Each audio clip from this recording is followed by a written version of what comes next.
Sometimes people don't want the truth, not because they're stupid or blind, but because they're terrified. The truth has a way of tearing down illusions. And let's be honest, illusions are comfortable, especially the ones we've been fed since childhood. They told you love would save you, that it would be pure, redemptive, unconditional, that one day a woman would walk into your life and somehow, without even knowing the wounds you carry, she'd heal them. You'd feel whole, complete, like everything that was broken would finally be okay. And you believed it. Not because you're naive, not because you're desperate, but because no one ever taught you to question it. This idea that love equals salvation was planted deep in your subconscious, through stories, through songs, through every movie and fairy tale that ended with a kiss and a fade to white. But what if that promise was never meant to be kept? What if the love you're searching for isn't salvation? It's strategy, the strategic nature of love. Let's talk about Nietzsche, the philosopher, the one everyone quotes but few truly understand. Nietzsche didn't sugarcoat reality. He didn't wrap the world in soft language. He was surgical, cold, clear. He wrote not to comfort, but to expose. When Nietzsche looked at love, he didn't see angels and soulmates. He saw dynamics. He saw power. He saw what most people still aren't ready to admit, that love often is less about connection and more about control. And if you're a man, this might hit harder than you expect, because the uncomfortable truth is you don't love her. You love what she does for you. You love how she reflects back the version of yourself you want to believe in. You love the feeling of being needed, wanted, validated. But that feeling, it's not love. It's emotional reassurance. It's ego preservation. And most of us, especially men, mistake that for intimacy. Love or emotional obedience. You've been taught to idealize her, to put her on a pedestal, to believe she's the answer to your broken parts, that if you give enough, care enough, change enough, she'll make you whole. But here's the twist. What if she's not trying to fix you? What if she's playing a role she's been forced to master? Because in a world that denied women swords, they learned to fight with silence. In a world that never gave them open power, they learned influence. Not out of cruelty, out of necessity. She's not manipulative by nature. She's strategic by conditioning. And that's where most men go blind. You confuse softness with sincerity. You think her affection is pure. You believe her tenderness is unconditional. But often it's not. It's power refined. Power that's rehearsed, sharpened, and executed with precision. The game behind the glance. While you're confessing your deepest fears, believing you're being vulnerable, she's listening. Not to be cruel, not to hurt you, but because every word you speak becomes data. Data she stores.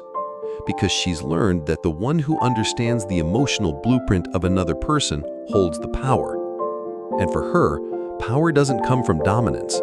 It comes from positioning. While you dream about soulmates, she's weighing risks, weighing need versus influence, calculating the cost of closeness. And she does it instinctively, because she's had to. For generations, she's had no other choice. The trap of romantic devotion. And what about you? You walk straight into the trap, smiling. You give her your time, your attention, your identity, and you call it love. But what if it's not love? What if it's bargaining? What if your "I love you" really means, if I give you my heart, will you fix me? And while you surrender, believing you're being brave, she's shaping you. Not with threats, with presence, with the subtle power of being the emotional center of your world. Because here's something no one told you. The one who needs less controls more. You think you're being honest. She sees dependency. You think you're choosing her, but really you're avoiding yourself. The role of the muse.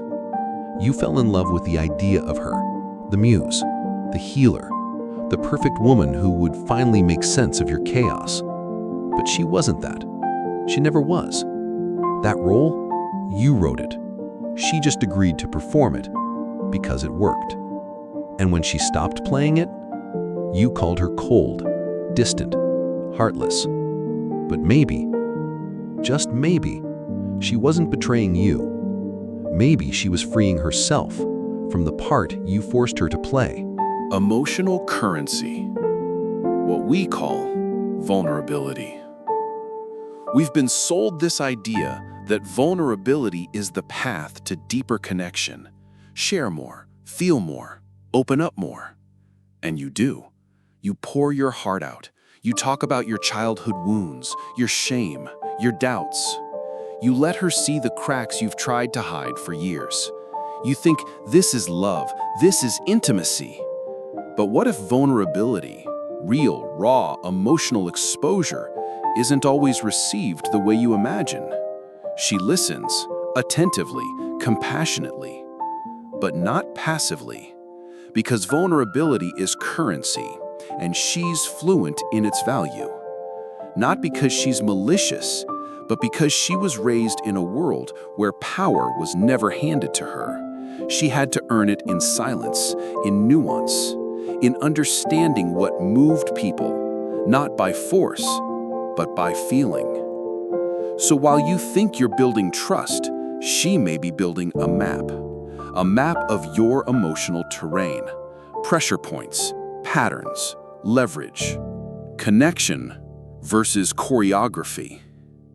You think you're dancing with her, but you're not leading. You call it connection. She's running choreography. Every shift in your mood, every word you don't say, every need you unconsciously project, she reads it all, and she adapts swiftly, instinctively. Because from the moment she realized no one was going to hand her control, she learned how to take it subtly. She doesn't fight for dominance. She suggests, she implies, she shapes. And while you're expressing everything to win her affection, she's giving you just enough to keep you invested, just enough to make you crave more.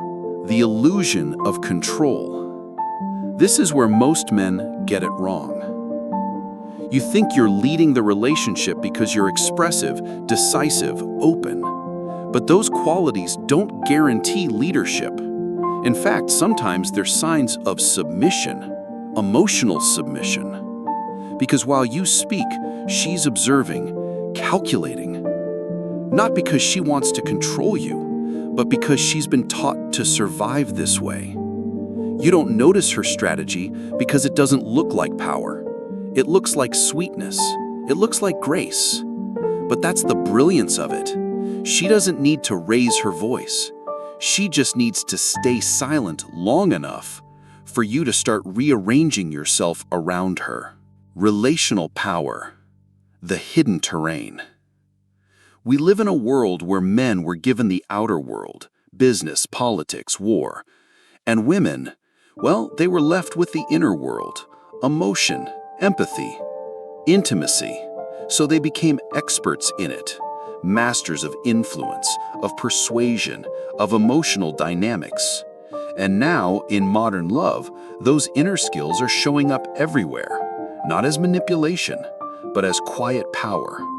While men still chase the dream of being chosen, women are choosing constantly. Not with words, with presence, with absence, with what they reveal and what they withhold. You don't see the game, not because it's hidden, but because you don't want to. You'd rather believe in purity than strategy, because purity means safety. Strategy means responsibility. The need for the illusion. The most terrifying thing a man can face in love isn't betrayal. It's disillusionment, the collapse of the fantasy, the realization that you weren't being loved purely, you were being managed skillfully, that you weren't being healed, you were being studied, because that means everything you thought was sacred might have been tactical. And that hurts. But here's the key. That pain isn't from her. It's from the illusion you were addicted to. The illusion that if you just gave enough, if you just loved hard enough, you'd be enough. You made her affection your proof of worth. So when it changed, you felt like you disappeared. The performance of worth. Nietzsche would say, you didn't love her. You loved the way she made you feel about yourself. She wasn't a person, she was a performance space. A stage where your self-worth came alive. And when the performance ended, you called it heartbreak. But it wasn't heartbreak. It was collapse. The collapse of a role you needed her to play. And when she stopped playing that role, when she started being something other than your fantasy, you felt abandoned. But she didn't leave you. She left the character you wrote for her. And that's the difference. Masks, myths, and awakening. We don't fall in love with people. We fall in love with projections. And as long as those projections stay intact, we feel safe. But when the mask slips, when her calculated intuition starts to feel too perceptive, too accurate, you start to panic. You called her nurturing, but she was reading you. You called her soft, but she was learning you. You called her surrendered, but she was choosing every second. This isn't about demonizing her.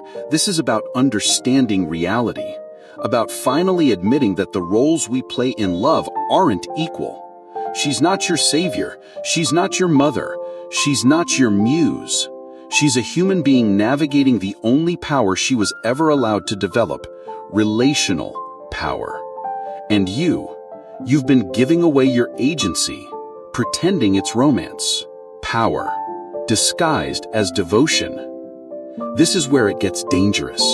You think your endless giving is brave.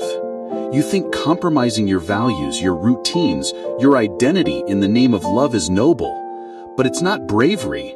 It's submission. Submission masked as devotion. And she feels it. She might not say it, but she senses it. And when a woman senses a man orbiting around her approval rather than standing in his own clarity, something shifts. Respect fades. Attraction blurs. Because love, real love, isn't based on dependency. It's based on self-awareness. And if you're still looking to her to fill the void, you're not in love. You're in need. You were never betrayed, only awakened. Let's go back to that moment when she pulled away, when the text slowed, when her eyes no longer held the same warmth. You called it betrayal. You called her distant, cold, cruel. But what really happened? She stopped playing the part. She stopped being the version of herself that aligned with the fantasy you built. The dream where she was your healer, your muse, your emotional anchor. And when she stepped out of that dream, when she started being real instead of ideal, everything inside you screamed. Not because of who she became, but because of what her absence revealed. She didn't deceive you. You deceived yourself. The fantasy is the real thief. You never truly saw her.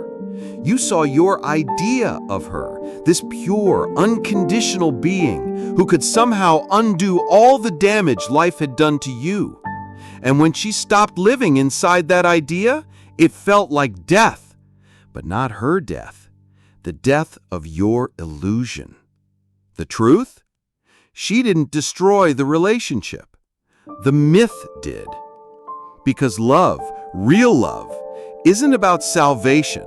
It's not about completion. It's not about turning another person into your emotional crutch. It's about seeing. And you can't see someone clearly if your vision is blurred by longing, by wounds, by need. Nietzsche and the death of the savior complex. Nietzsche didn't say, stop loving. He said, start seeing. He didn't condemn women.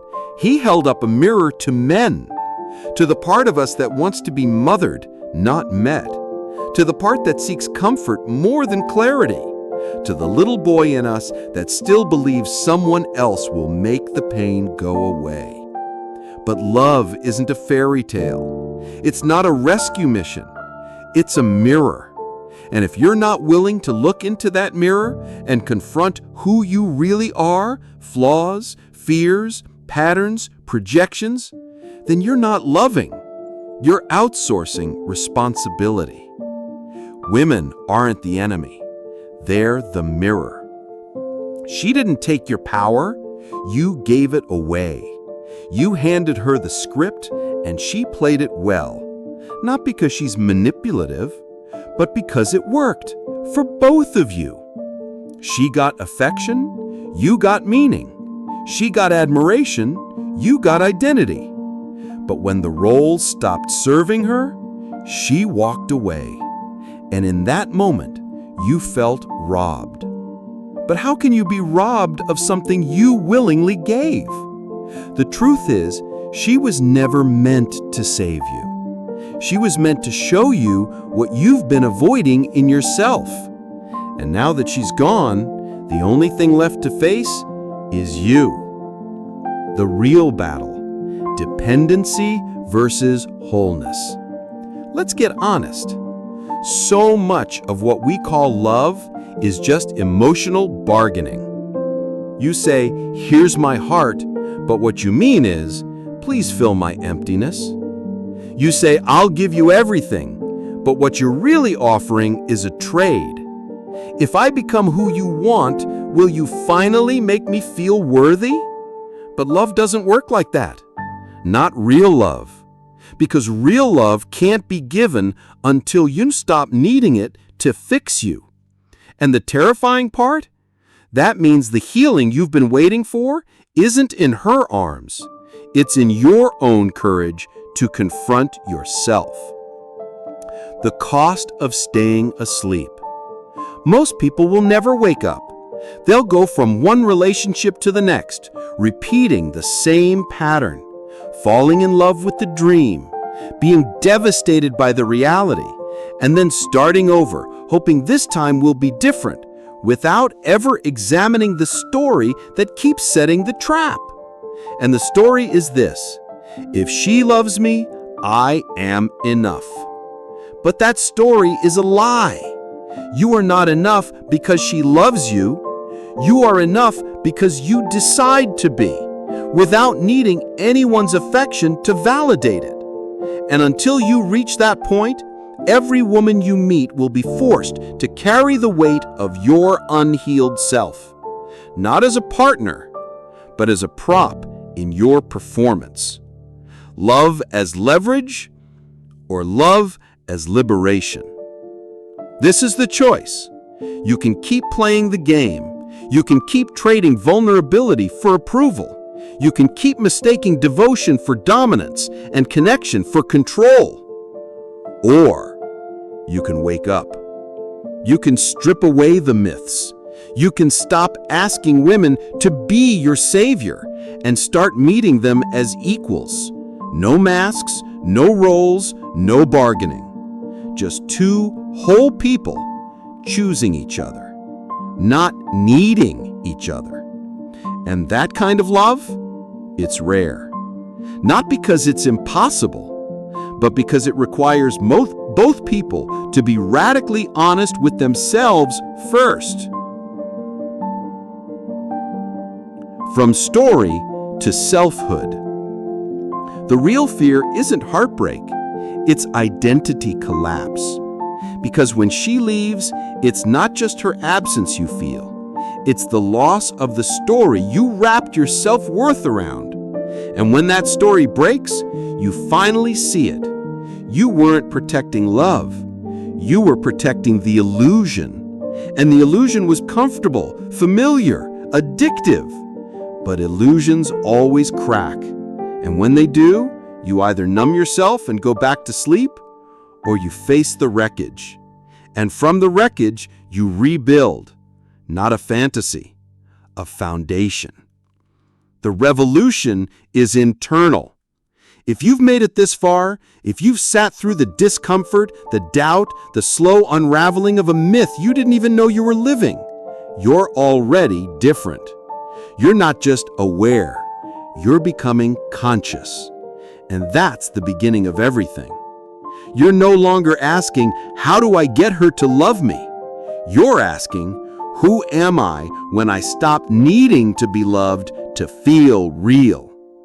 That's the question that ends the performance. That's the question that breaks the pattern. That's the question that begins the revolution. Final words. So share this. Not because it's trendy or deep or intellectual. Share it because it's real. Because you're tired of illusions. Because you're ready to stop blaming her and start facing you.